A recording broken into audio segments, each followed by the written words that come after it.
Hi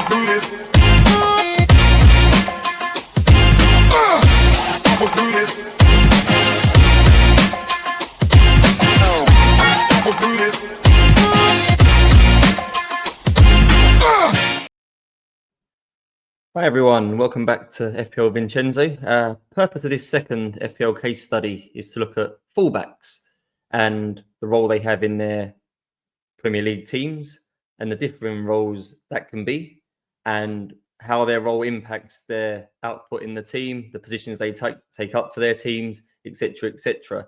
And I think the learning, or what I'm hoping to prove at the end of this, is that certain fullback roles and certain fullback types deliver more frequent FPL results, and they're the sort of fullbacks we want in our FPL teams.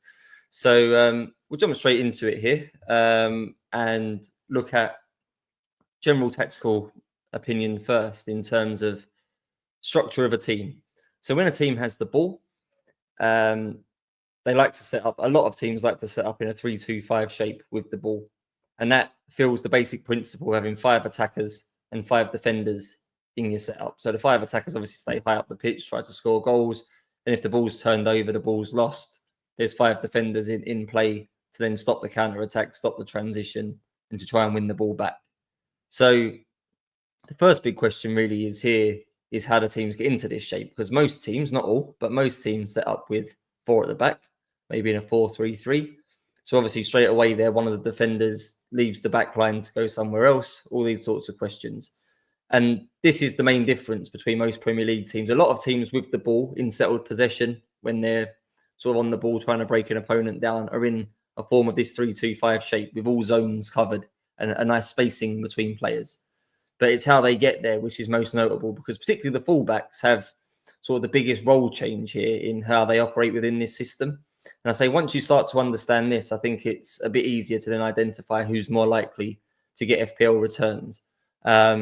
And so we'll jump on again into the next tab. So I've done a little slide here on each type of fullback. I'll read it out for those on audio. So the first type is the fullback that inverts into the back 3. So we'll say we start off a lot of teams with 4 at the back. One of them will often become part of that back 3 alongside the 2 centre backs. Could be the left back, could be the right back. This is more common, I guess, in teams that have what we'd call traditional centre-backs playing at full-back. So a couple of examples I've listed on the slide is Nathan Ake, if he plays left-back for Man City. Christopher Gere at Brentford has played a defensive role at right-back before. Sometimes this season we've seen Dan Burn operate at left-back for Newcastle. I know a lot of the season, because of Botman's injury, was at centre-back, but we have seen games at left-back where he becomes part of the back 3. Same for Axel Disasi when he was on loan at Aston Villa. Villa used him as a right-back sometimes. And one of the main features of Unai Emery's system historically, when he's been in Spain, has been a defensive right back, Juan Foyth, for example, at Villarreal. So we see this sometimes. These defenders aren't really that optimal in FPL because they're still defenders. They're basically another centre back, although they're sort of parading as a fullback in the team. Their job is really to be a centre back. They're always in the last line in the back 3 to obviously stop the opponent scoring. So their attacking output is really going to be limited to set pieces. So if you see fullbacks with this role, I think they're a hard avoid in FPL. Moving on to inverted defensive midfielders. So these are those that don't play in the back 3, but play in the 2 just in front in the 3-2-5, often joining number 6 to give a little bit more solidarity in the team's defensive shape. Normally, I would say these players are those that have played central midfield before, maybe when they were younger and have moved back into fullback sort of later in their career. Good example is Zinchenko. I think he came through in Ukraine as a midfielder. Man City obviously converted him being left-footed to a left-back. Arsenal then played him a lot of left-back. Moises Caicedo's played it a little bit more for Chelsea when they've had Romeo Lavia available. Sometimes Chelsea have played like Lavia, Enzo and Palmer in midfield and played Caicedo at right-back, inverting into this midfield role. Also, Trent loosely as well plays this role, coming in from right-back into sort of a quarterback role. So again, differing roles here. Like someone like Trent is used to say more like a quarterback, more to dictate attacks from deep. The likes of Zinchenko, Caicedo type are just obviously quite press-resistant players, used to the chaos of central midfield and the demands of that role in terms of being pressed from all angles, keeping the ball, and allowing the team to keep possession to build through the phases. So I would say these Trent's a bit of an exception, but I say again, if you can find one of these number 6 types who are important to the way their team attack, like a Trent, who's getting on the ball in deep areas and looking to spring quick transitions, release players over the top, they can still be very lucrative. Those that are more functional players, the likes of Caicedo, Zinchenko, and others that are more in the team just to keep the play ticking over, they're not much better than a defender, in all honesty. They're going to spend most of their time in the middle of the pitch. They're not going to get a lot of chances near the opponent's goal. I wouldn't expect many goals and assists from them. So these types of fullbacks or others to avoid. The next group, I think, is quite exciting. I think this is sort of a new development in the last Premier League season. And the next one of the big sort of tactical shifts we've seen now is fullbacks that end up playing basically more as number 8s, or particularly even in some cases number 10s. They're like inverted attacking midfielders. Obviously, the perks of this are they push higher up the pitch. Again, it's important to note the difference here between what the purpose of this player taking up this role is. So the 3 examples I've listed on the slide are Rico Lewis, Marc Cucurella, and Pedro Porro. Rico Lewis, I think, from right back, obviously for Manchester City, has been taking up sort of number 8 roles in the right half space. But his role, I think, is basically to disrupt the defensive shape of the opponent. So that it's not really part of the plan for him to get on the ball, for him to create things, for him to play through passes and things like that. He's in the team really to be an extra body in a zone of the pitch. And if he's standing in the final third, obviously someone needs to pick him up. They can't leave him unmarked. So the opposing team's central midfielders now have a dilemma because someone's appeared in their zone who's not expected to be there. The defensive team now needs to communicate in terms of someone needs to pick up Rico Lewis, whose man is he? And in the period of time when they're looking at picking him up, maybe one of the more dangerous attacking players, someone more like a Marmoush or someone like that, is now been sort of left free to find a bit more space. So it's quite a good tactic, I think, to say disrupt the opponent's shape, particularly as a lot of teams like to defend sort of man for man. If a fullback's ending up in the central area high up the pitch, he's not really going to be tracked by his opposing winger. So again, communication is important for the defending team here and how they reshuffle themselves to make sure everyone's still man marked. And why that communication is happening is obviously a bit of opportunity there for the attacking team to find someone in space in a dangerous position. The likes of Cucurella and Porro, I think, have got a bit more freedom to get in the box. They are part of the team's attacking shape. There is sort of a reason for them to get on the ball and create and dictate and link and these sort of things. Notable players that sort of play in this system are in teams where the fullbacks, the wingers are asked to hold the width. You think that's quite common, that wide players should be the widest players for their team in their structure, but it's not always like that. Lots of teams play with narrow forwards now, or forwards that want to come inside, want to attack the penalty box. And we'll get to these sort of defenders in a minute. So the width is often held by the defender instead, the overlapping fullback, shall we say. But for teams that want their wingers being the widest player, and there's perks for that, which I'll get to in a second, the fullbacks are given more freedom to come into narrow positions because you still want that central base.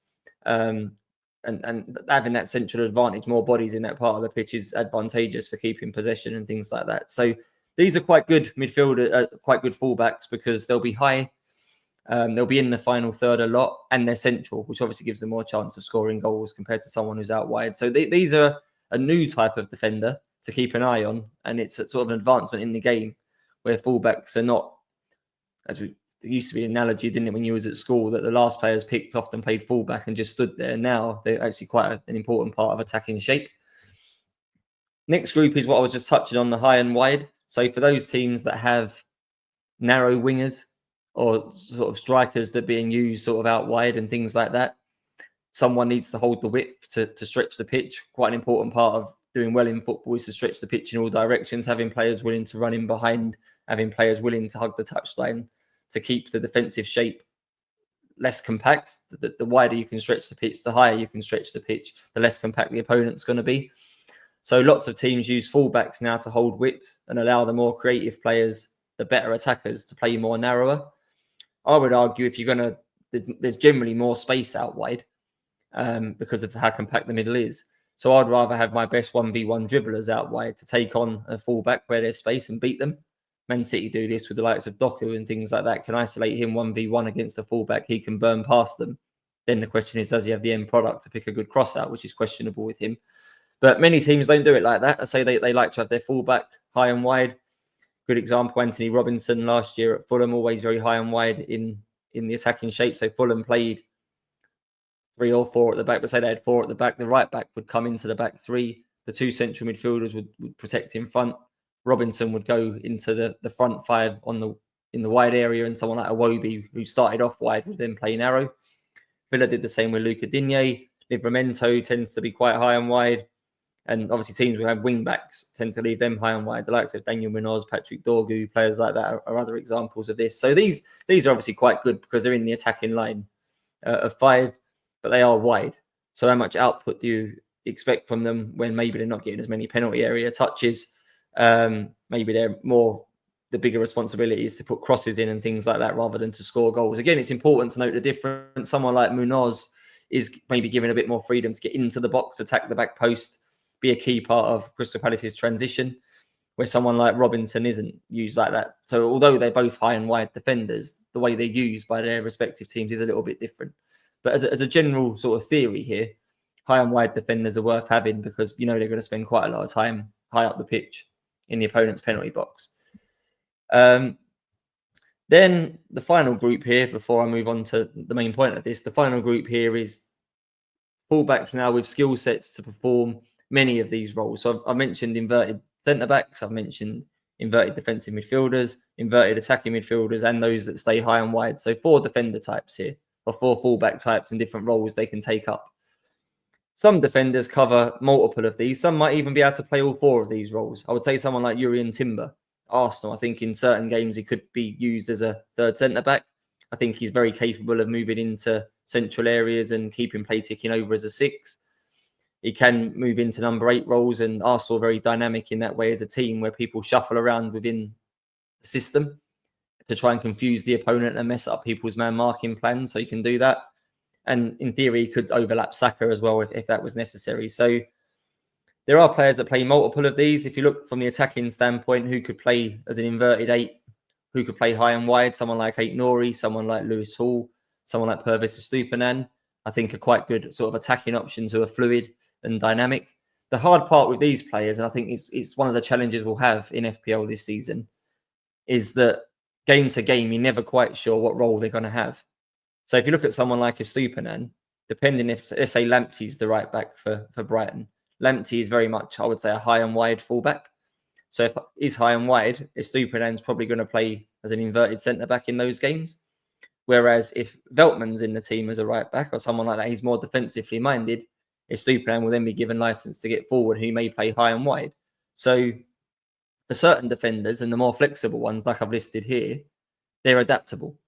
And so which role they take up will depend on who the opposite fullback is to them, and may even be dictated by who the winger is in front of them. Someone like Estupiñán's not too bad because he's with Matoma most of the time, and Matoma's a winger who tends to hold wide. But if, for example, doesn't happen very often, but let's say Brighton decided to play Joel Pedro off the left, then Joel Pedro isn't going to hold width. He's going to come inside, play narrow, and Estupiñán's role will be to be high and wide and get round him. So these players clearly have high ceilings because if they use high and wide or as inverted 8s, they're going to get in good positions for attacking returns.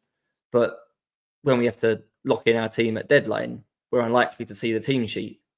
And if we don't see the team sheet, we're not quite going to know what role they're going to have. And once you see the team sheet, you can look at the 11 and think, right, this is how I tend to do it. You can look at the 11 and think, right, he's at right back, he's going to become part of the back 3. He's at right back, he's going to play as the 6, etc., etc. And then you can gradually start to work out attacking shape and where people are going to play. Not so ideal, again. Could be one of the benefits in terms of transfers if we get to a point where they move the deadline back to kickoff time rather than having it sort of 90 minutes before kickoff. This could be a big weapon. If we look at lineups and see fullbacks and what role they're going to have, then there's a lot to learn from that. So something to bear in mind. So these defenders are lucrative, but maybe a bit risky because you could pick them for an attractive game and they could end up with a defensive role. And then obviously their output's limited from that. So just something to bear in mind there. Just want to move on to sort of the main point of this and learnings from the 2024-25 season we've just had. And in terms of me picking defenders for next year, this is how I'm going to approach it. You may not agree with this model, but I think it's quite a good model to working out if someone's a good pick as a defender. So I've broken it down, and there's a table on the screen right now for those on audio in terms of how many returns players have got last season. And in the category of returns, the column of returns, I've listed goals, assists, and a clean sheet, because defenders obviously get returns for all of those things. So Daniel Munoz was top last year. He got 4 goals, 6 assists, and 11 clean sheets. So 21 returns last year for Daniel Munoz. Aït-Nouri was second at Wolves, albeit now I've put an asterisk next to him here because he's signed for Man City. So we can't guarantee his minutes will be repeated. We can't guarantee if he'll be the same type of fullback. He played wing back for Wolves, same as Munoz, was generally high and wide with some ability like Munoz to attack the box. He got 4 goals and 7 assists with 7 clean sheets, so 18 returns. And Josko Gvardiol was next, so I'd say he's quite dynamic, could play in the back 3, could invert into a 6, sometimes appeared as an 8. Sometimes if Marmoush was on the left, for example, he was asked to hold the whip. So he was quite a dynamic fullback that had different roles. 5 goals, no assists, 13 clean sheets for 18 returns as well. I think the best way to try and work this out is if you try to rerun the season 10 times. I know we're not in a position where we can simulate seasons, but I think you're looking for defenders here who are capable of getting 20 returns from goals, assists, and clean sheets. And for me, you should be looking to really own 3 of them. They're the ones with the high upside. They're the ones with the ceiling. And if you rerun seasons 10 times, I think some of these defenders, you think, I'd be confident they could get that 6, 7 times. I'd be confident others maybe get it 2 or 3 times. So if you look at this season just gone, Munoz, 4 goals and 6 assists for Crystal Palace. I think that's repeatable for someone like him with the role he has in that team.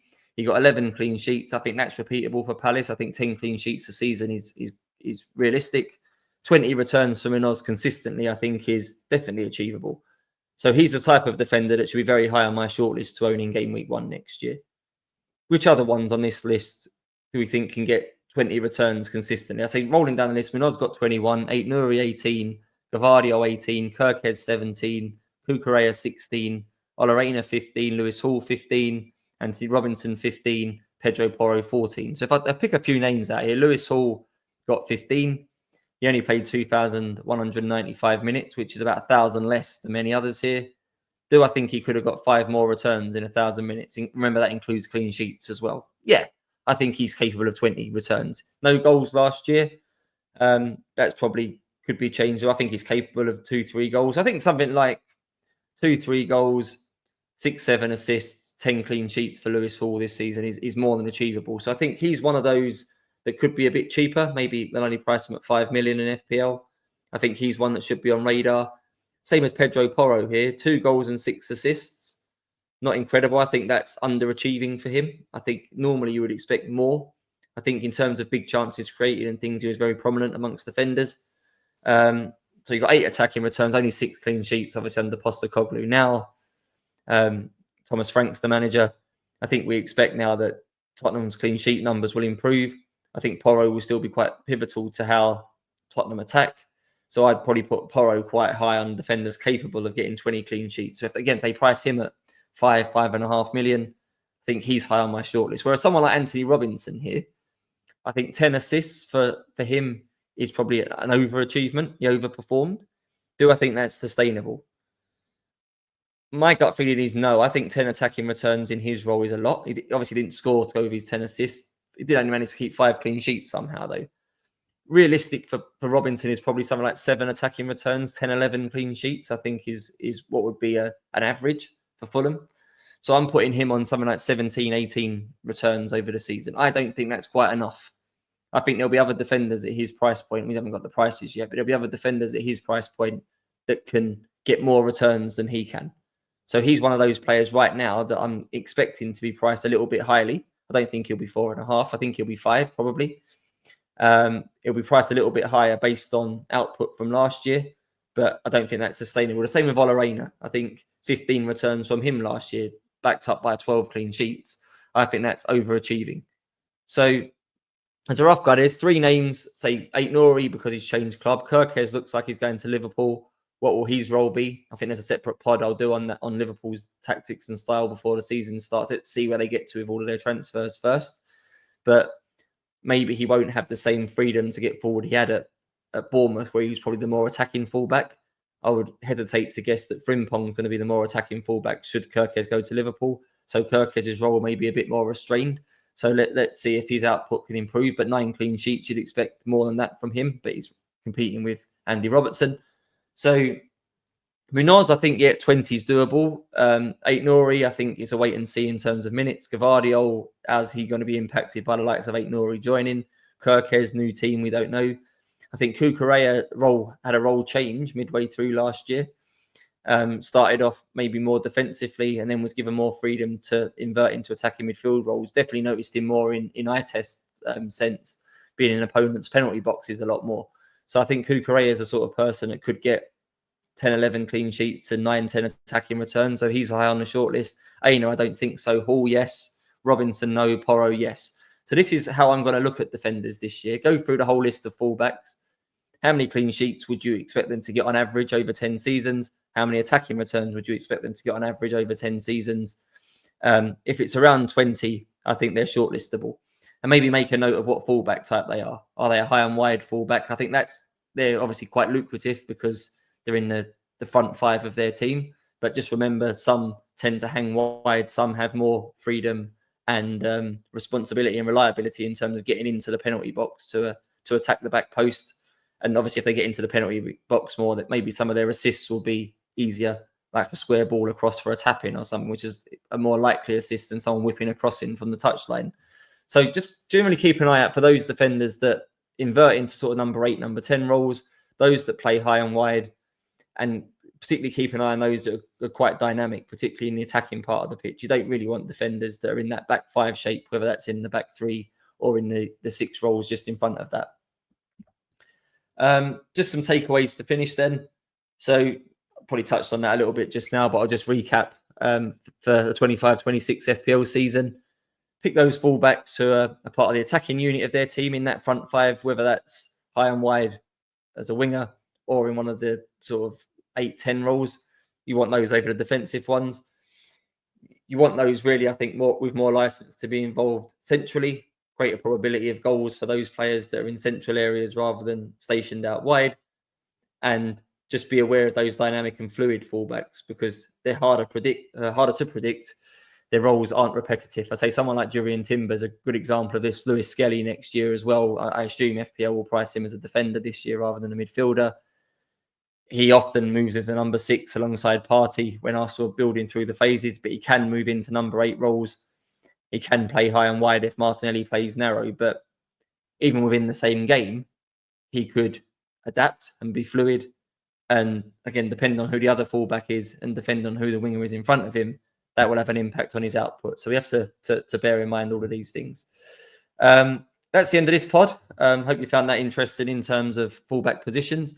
The next one is going to be another sort of case study on centre-backs, because this is obviously fullbacks looking at the probability of attacking returns and 20 returns in total from clean sheets and the goals and assists. I'm going to do something similar on the centre-backs next, where obviously the attacking return numbers are not as good or less easy to predict. Should we say some might get 6 or 7, but how realistic is that? So there's more reliance on the clean sheets. Do we really want any of those defenders? So I'm going to do another case study looking at that.